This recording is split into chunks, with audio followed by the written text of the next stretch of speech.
Read and learn, shine so bright.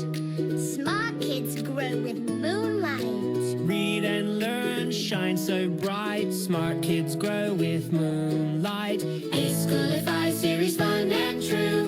Learning dreams for me and you. Welcome to E-Schoolify series. अस्सलाम वालेकुम, सईदा मरियम नकवीज़ है from the moonlight international publishers. मेरे मोहतरम वालिदैन, कैसे हैं आप सब?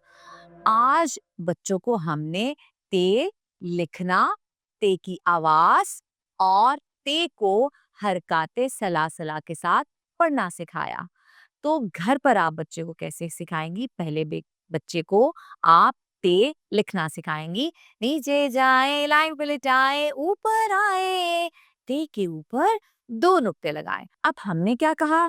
ते की आवाज है त तितली, त तोहफा, त तौलिया।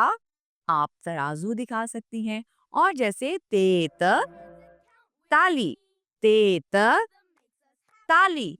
और बहुत सारे अल्फाज हैं घर पे। तरबूज बच्चे को बहुत अच्छा लगता है। अगर तरबूज का मौसम है, जब बच्चा तरबूज खाए, आप उसे सिखा सकते हैं ते त तरबूज।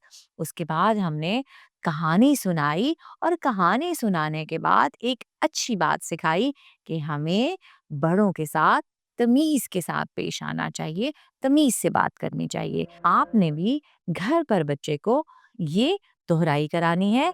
इसके साथ ही मरियम नकवी को इजाजत दें। शुक्रिया। अल्लाह हाफ़िज़।